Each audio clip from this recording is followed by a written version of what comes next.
The snow fell hard on 7. It was not the soft, pretty snow that children on Earth played in. This snow was and heavy. It burned the skin if you touched it too long. The mining colony sat at the edge of the frozen wasteland, a small collection of metal buildings that looked like toys someone had dropped and forgotten. Pressed his face against the cold window of their shelter. He was 8 years old, small for his age, with messy black hair and eyes that seemed too big for his thin face. Outside, the wind screamed like a wounded animal. Inside, the heating unit made clicking sounds that meant it would break again soon. Behind him, his mother sat at the tiny table, staring at numbers on a cracked screen. She worked in the refineries, 12 hours every day, pulling rare metals from the frozen ground. Her hands were rough and her eyes were tired, but when she looked at, she always tried to smile. Tonight she was not smiling. "Mom," said quietly, "is it Christmas tomorrow?" Looked up, something painful crossed her face there and gone like a shadow. "Yes, baby, tomorrow is Christmas." "Will come this year?" The question hung in the air. Hands tightened on the edge of the table. She opened her mouth, closed it, and then spoke in a voice that tried very hard to sound normal. "Is very busy. There are so many children in the galaxy now. Sometimes he cannot reach everyone. But that does not mean he forgot you. It just means—" She stopped. Her voice was breaking. "It just means we have to be patient." Nodded slowly. He had heard this before. Last year. The year before that. Every year since he could remember was very busy. Could not find their colony. Had too many children to visit. Was young, but he was not stupid. He knew the truth. They were poor. They lived on a forgotten rock at the edge of nowhere. Nobody cared about them. He did not say this. He did not want to make his mother cry. "Okay, Mom," he said, "I understand." Stood up quickly and walked to the small cooking area, but saw her wipe her eyes. He heard the small sound she made, the sound of someone trying very hard not to break. That night could not sleep. He lay on his thin mattress, staring at the metal ceiling, listening to his mother cry in the next room. She thought he was asleep. She always waited until she thought he was asleep, but heard her every night. The soft, muffled sobs, the whispered apologies to a son she thought could not hear. Something inside's chest hurt. It was not a physical pain. It was worse. It was the pain of wanting to help and not knowing how. The pain of being small in a very big, very cold universe. He made a decision. Slowly, carefully, he got out of bed. He put on his coat, his boots, his gloves. He moved like a ghost, making no sound. His mother's crying had stopped. She was probably asleep now, exhausted from work and worry. Slipped out the back door. The cold hit him like a fist. Even through his coat, he felt it seeping into his bones. The snow crunched under his boots. Above him, the sky was clear for once, and a million stars stared down at him like watching eyes. He did not know where he was going. He just knew he could not stay inside, listening to silence that was heavier than any sound. The colony was quiet. Most people were in their shelters, hiding from the cold. Walked past the refinery towers, past the storage buildings, past the broken vehicles that nobody had fixed in years. He walked until he reached the edge of the colony, where the ground sloped down toward the old thermal vents. The thermal vents were forbidden. Everyone said they were dangerous, but knew the truth. The vents released warm air from deep underground. If you sat near them, you could almost forget you were on a frozen death world. He climbed down the rocky slope, his small hands gripping the icy stones. The warm air rose up to meet him, and he sighed with relief. Here, at least, the cold could not reach him.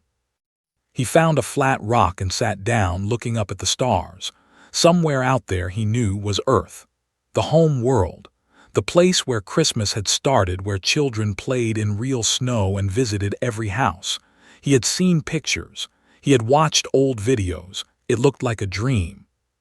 He would never see it. He knew that. People like him did not leave 7. They were born here, they worked here, and they died here. That was just how things were. A sound broke the silence. Froze. It was a deep sound, like rocks grinding together. It came from somewhere in the darkness ahead of him, beyond the reach of the starlight. He should run. Every part of his brain screamed at him to run, but his legs would not move. His eyes strained to see into the shadows. Something moved. It was big, bigger than anything had ever seen. As it shifted, starlight caught on its surface and saw scales, dark violet scales like polished gems covering a body that was easily 10 meters long. Wings folded against its back, torn and damaged.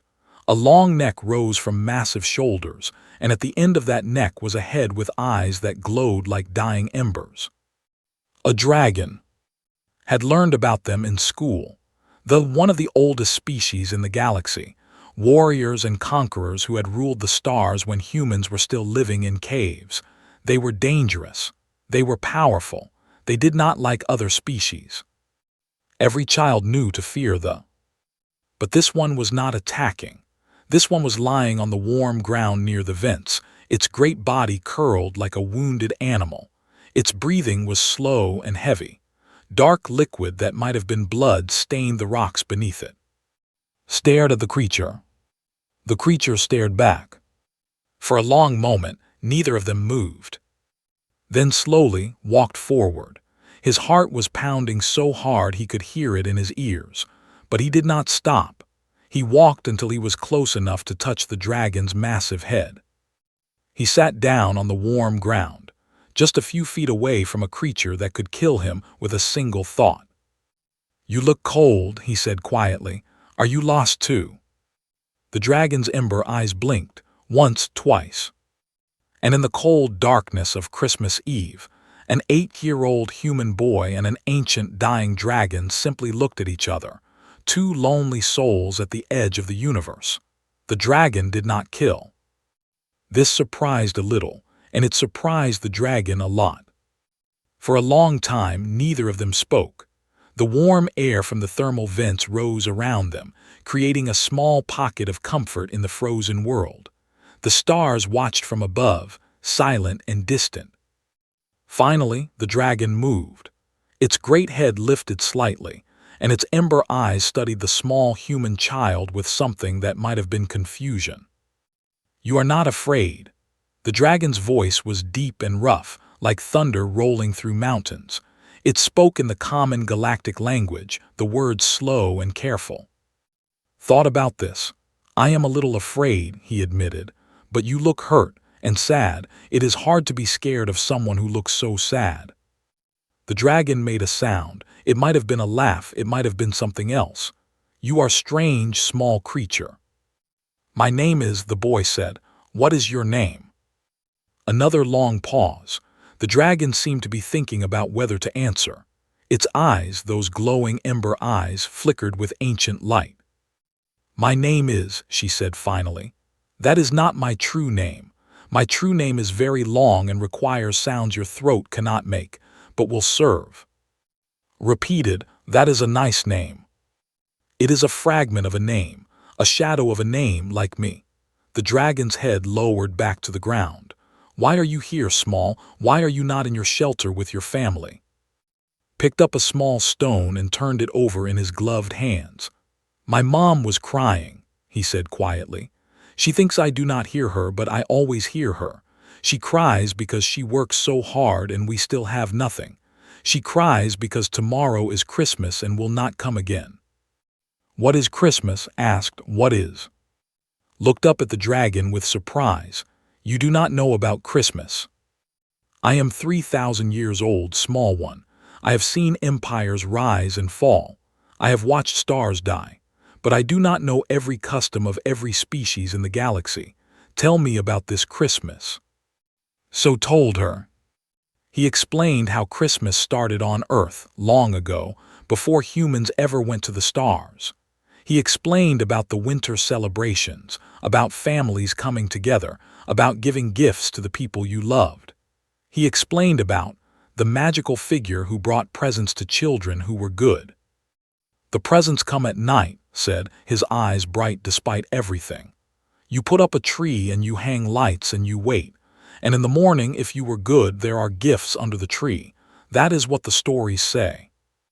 But this does not come to you, said. His brightness faded. No, Mom says he is very busy. She says there are too many children now, but I think, he stopped, his small voice getting smaller. I think maybe just does not know where we are. We are very far away, and we are not important. Felt something stir in her chest. She had not felt anything in a very long time.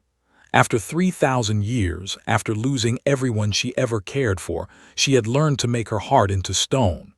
But this small creature, this tiny human child, was somehow reaching through that stone. Why do you stay here on this frozen world? She asked. We cannot leave, said simply. Mom has a debt. Her grandmother had it before her. It will take many more years to pay. Maybe I will have to pay it after Mom is gone. That is how it works.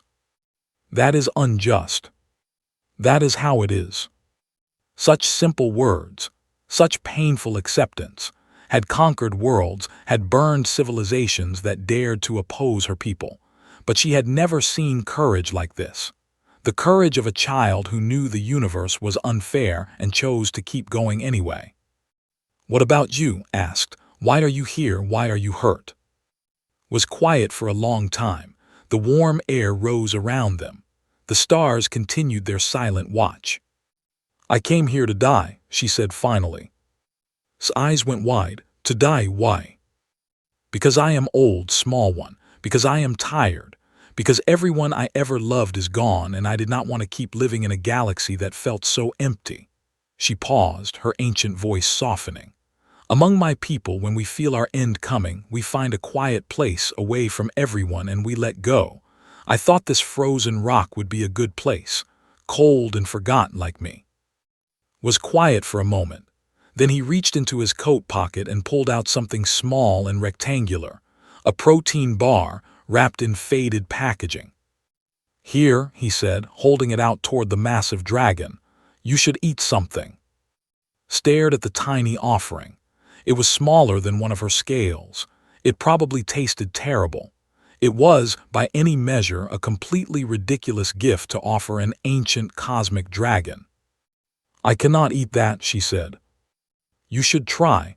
Mom says you have to eat even when you are sad. She says food helps. And I know this does not taste very good, but it is all I have. His face was completely serious. I do not want you to die. You seem nice. Sad but nice. Felt something crack inside her chest. The stone around her heart, the wall she had built over centuries, developed a tiny fracture. You would share your food with a monster, she asked. You are not a monster, said. You are just lonely. I know what that feels like. The dragon and the boy looked at each other in the starlight, and slowly, carefully, lowered her great head until it was level with his face. Keep your food, small one, she said gently. You need it more than I do, but thank you. No one has offered me kindness in a very long time. Smiled, it was a small smile, but it was real. That is sad. Everyone should have kindness. It is free. Mom says being kind does not cost anything, even when you are tired. Your mother sounds wise. She is the best mom. I wish I could help her more. Looked at this small human, this child who had nothing but still wanted to give, and she made a decision. She did not know what that decision would mean. She did not know where it would lead. But for the first time in centuries, she did not want to die. She wanted to see what would happen next. Tell me more about Christmas, she said. Tell me everything. And so, as the night grew deeper and the stars wheeled overhead, he talked about lights and trees and songs. He talked about cookies and warm fires and families together. He talked about hope and magic and love.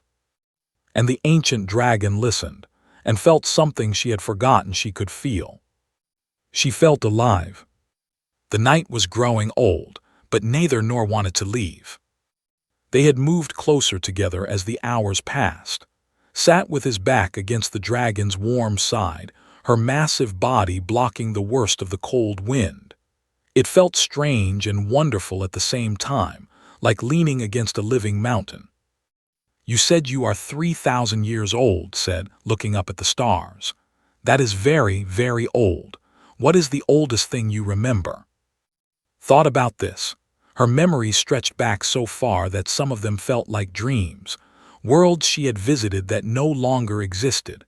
People she had known who had turned to dust. Wars she had fought that nobody remembered anymore. I remember my mother, she said finally. That is the oldest clear memory. She was beautiful. Her scales were like liquid silver and her eyes were the color of sunrise. She taught me to fly when I was young. She carried me on her back until my wings were strong enough. What happened to her? She died a very long time ago. My people had a great war among ourselves. Many died. My mother was one of them. His voice was soft, almost gentle. After that, I became a warrior.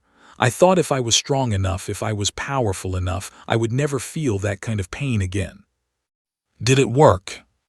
No, the pain always comes. You cannot hide from it. I just learned to pretend I did not feel it.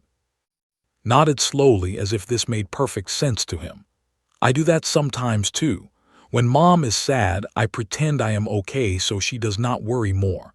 But inside, I am sad too. You are very young to understand such things. Maybe, or maybe sadness does not care how old you are. Made that sound again, the one that might have been a laugh. You speak truth, small one. Sadness does not care. They sat in comfortable silence for a while. The thermal vents hissed softly, sending warm air into the frozen night. Above them, the stars continued their eternal dance. Can I ask you something? Said. You may ask anything. Why does everyone say they are scary? You do not seem scary to me. You seem sad and tired, but not scary. Considered how to answer. Because we are powerful, because we are old, because when we were young as a species, we conquered many worlds and destroyed many who stood against us. The galaxy learned to fear us because fear kept them safe. But you do not want to hurt anyone now. No, I am tired of hurting. I am tired of being feared. I am tired of being alone. She paused. But that is the price of the choices we made long ago. Once you teach the universe to fear you, it is very hard to teach it anything else. Was quiet, thinking about this. Then he asked, have you ever met humans before me I mean? Yes, once long ago. What happened? His ember eyes flickered with memory. It was perhaps 500 years ago. A human colony ship drifted into space. Their navigation systems had failed. They were lost, far from home, with no way to call for help. Were you in charge? I was the commander of a war fleet. We found them floating in the void, a tiny ship full of fragile creatures. We could have destroyed them with a thought. That is what we did to intruders in those days. That is what everyone expected us to do. Leaned forward, his eyes wide. But you did not. We boarded their ship. We expected them to beg for their lives. Every other species did. They would fall to their knees and plead and offer us anything we wanted.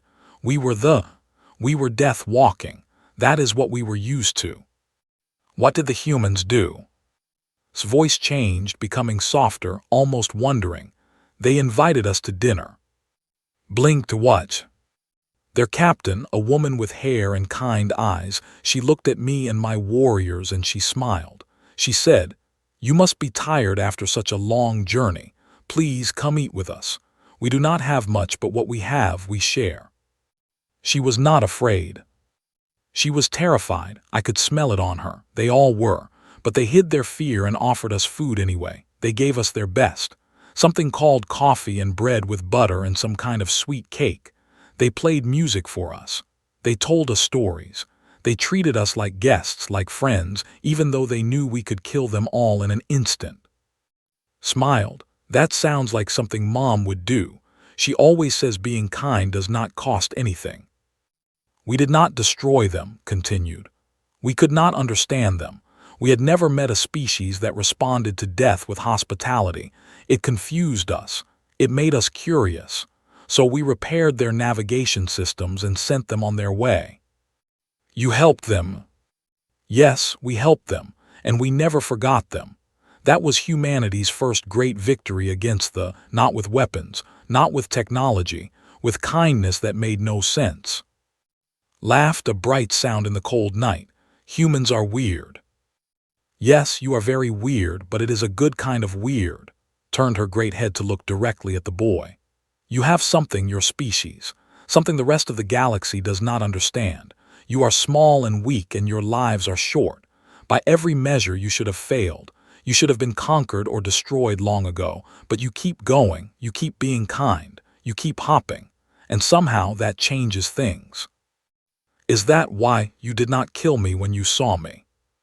Perhaps, or perhaps I was just too tired to kill anyone, or perhaps, paused, her ember eyes thoughtful, perhaps I saw my younger self in you, alone and afraid but refusing to give up. Perhaps I wanted to see what you would do. And what did I do? You offered me a protein bar and asked if I was lost. You treated a dying dragon like a friend.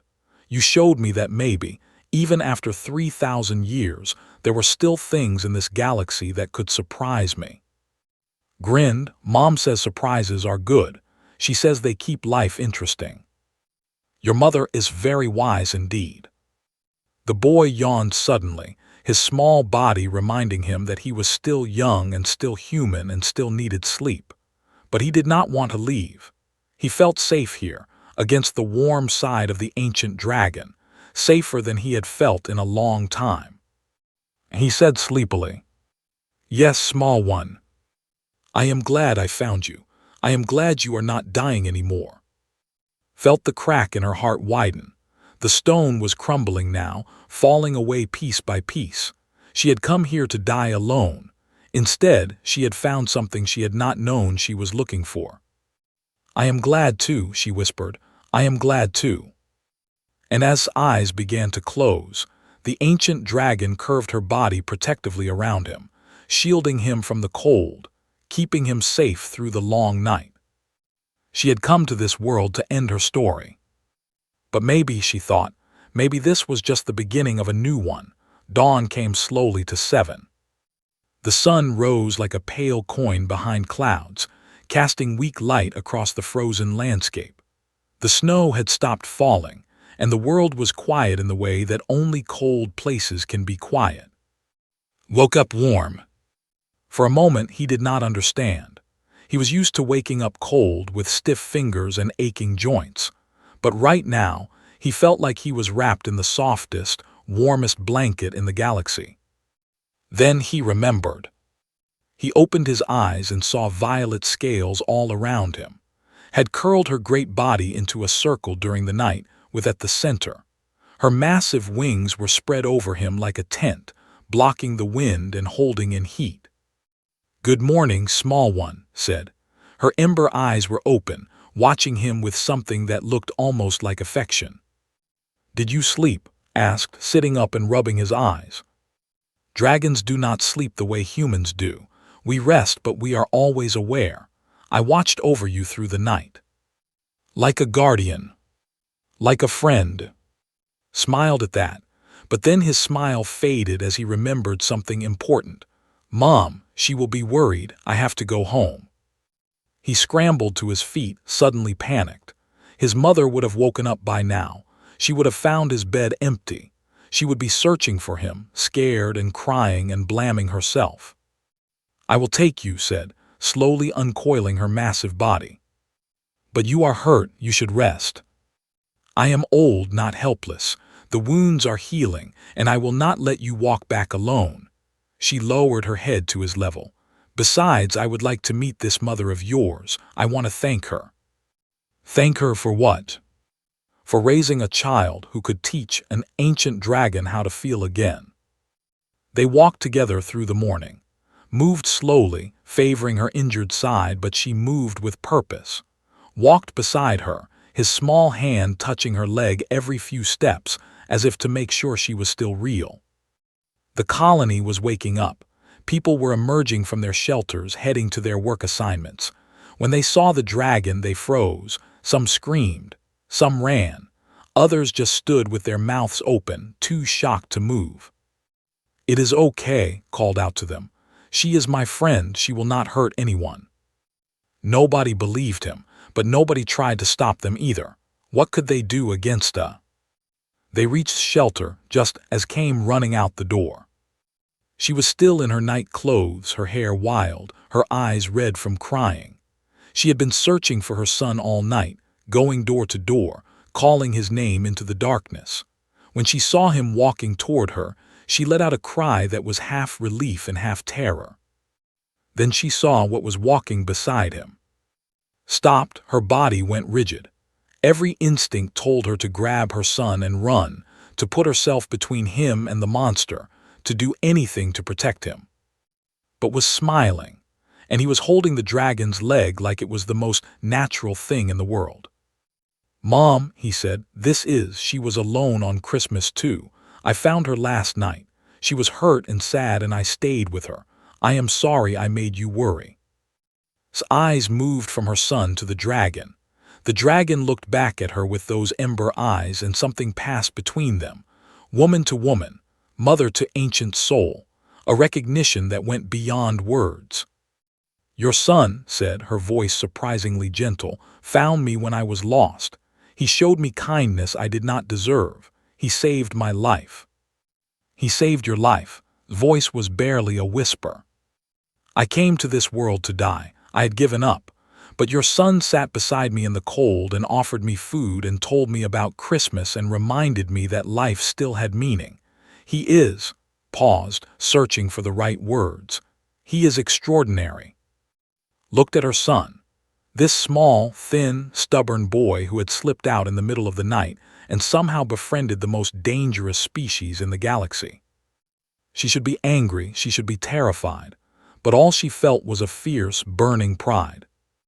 "We do not have much," said finally, her voice steady now, "but you are welcome in our home. It is Christmas morning. No one should be alone on Christmas." They shared breakfast together. It was a strange sight. A human woman and her child sitting at their tiny table, while a massive dragon lay curled outside their shelter, her head through the doorway, her ember eyes watching with something like wonder. The food was simple: reconstituted protein, nutrient paste, water that tasted slightly metallic, but they shared it as if it were a feast. Listened as talked about his school, his few friends, his dreams of someday seeing Earth. She watched as looked at her son with exhausted love, always giving him the bigger portion, always making sure he ate first. This is what family means, thought. Not power, not conquest, just this. Just caring for each other when the universe is hard. When the meal was finished, asked to come closer. "I must give you something," she said. "It is tradition among my people. When someone saves your life, when someone shows you true kindness, you give them a part of yourself." She reached up with one great claw and carefully, precisely, removed a scale from her chest. It was deep violet, shot through with veins of gold about the size of his palm. It glowed faintly with inner light. "This is called a heart scale," explained. "It is the highest honor a can give. By accepting it, you become kin. You become family.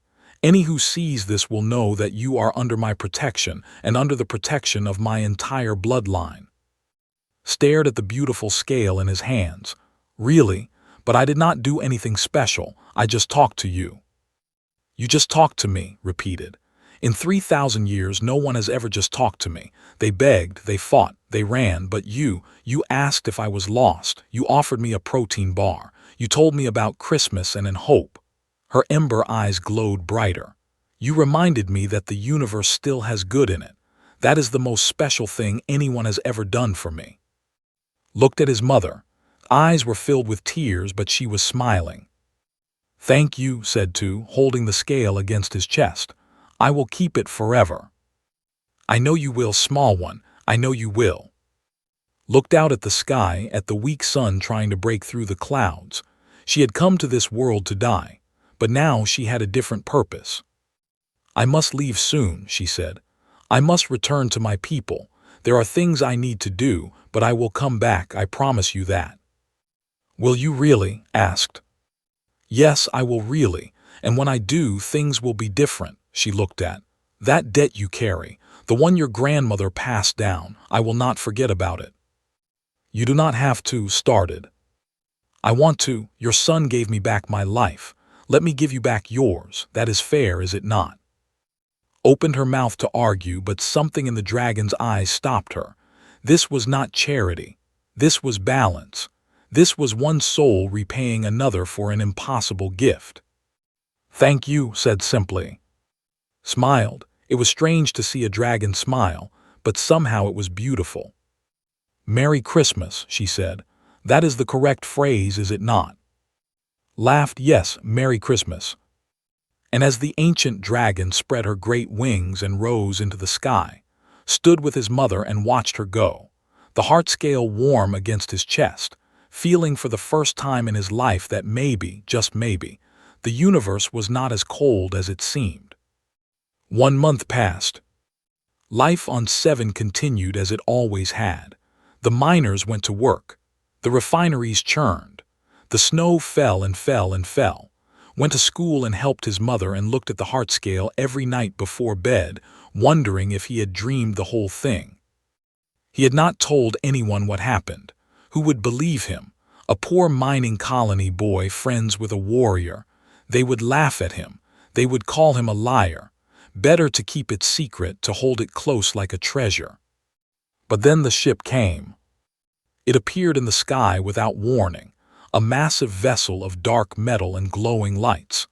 It was bigger than anything had ever seen, bigger than the entire colony, hanging in the air like a moon that had forgotten how to stay still. Everyone ran outside to look. Everyone was afraid. The colony administrator sent desperate messages to the Commonwealth, begging for help, explaining that they had done nothing wrong, promising to cooperate with whatever they wanted. But they did not respond to the administrator.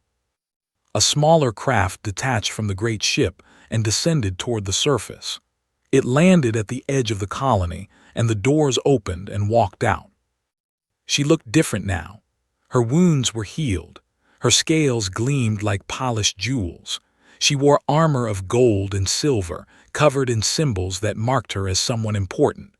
Behind her walked a dozen other, all of them huge, all of them powerful, all of them watching with those ember eyes. Walked straight through the colony, ignoring the terrified colonists, ignoring the administrator who was practically crawling on the ground in front of her. She walked until she reached a small prefab shelter at the edge of the settlement. Was standing outside, the heart scale clutched in his hand. You came back, he said. I told you I would, looked down at him with warmth in her ancient eyes. Are you ready? Ready for what? Instead of answering, turned to face the gathered crowd.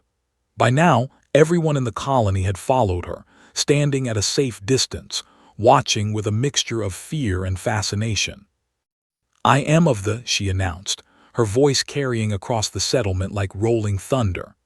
I am granddaughter to Empress Sara, ruler of the Dominion, master of 6,000 worlds, keeper of the eternal flame. The crowd gasped. The administrator nearly fainted. The behind stood, their eyes glowing with pride. 1 month ago I came to this world to die, continued. I had lived for 3,000 years. I had lost everything I loved. I saw no reason to continue. But then a child found me. A small, thin, stubborn human child who should have run but stayed, who should have been afraid but was not, who offered me kindness when I deserved none. She looked down at. This child taught me that life still has meaning. He taught me that hope is not foolish. He reminded me why the universe is worth fighting for. Her voice softened. He saved my life, and for that I have come to repay my debt. She raised her voice again. The debt carried by this family is ended. I have purchased it. I have dissolved it. From this moment they are free. Who had been standing behind let out a sound that was half sob, half laugh. Free. After 3 generations they were free. But was not finished. Furthermore, I extend a formal offer from the Dominion to this child, son of. He is invited to attend the Imperial Academy on our home world, sponsored by the Empress herself. He will receive the finest education in the galaxy. He will be trained as a diplomat and a leader. And when he is ready, he will help build a bridge between our peoples that will last for 10,000 years. Stared up at her. Me, but I am nobody. I am just a mining colony kid. You are kin, said firmly. You carry my heart scale, that makes you family, and family is never nobody. The colony was silent. Nobody could believe what they were hearing. A human child being offered the highest honor they could give. It was impossible. It was insane. It was happening. Over the following days, the news spread across the galaxy. The Dominion, the oldest and most powerful civilization in known space, had formed a formal alliance with humanity, not because of military strength, not because of economic value, because a small boy on a forgotten world had offered a dying dragon a protein bar. Historians would debate it for centuries. Politicians would try to explain it. Scientists would study it. But those who truly understood knew the answer was simple. Humans were different. Humans were strange. Humans responded to fear with kindness and to hostility with hospitality. They were small and weak, and their lives were short, but they carried something in their hearts that the rest of the galaxy could not understand. Call it hope, call it love, call it stubborn refusal to let the darkness win. Whatever it was, it changed everything. Years passed, grew up. He studied at the Imperial Academy and graduated at the top of his class. He became an ambassador, then an admiral, then something more. He helped negotiate peace treaties that ended wars lasting centuries. He built alliances that connected species who had never spoken before. And every Christmas Eve, no matter where he was, he returned to 7. The colony had changed. It was a city now, full of life and light, with clean snow and green parks and humans and living side by side. Still lived there, in a beautiful home on the spot where their old shelter once stood. She was older now, her hair, her hands still rough from years of work, but her eyes were bright and happy.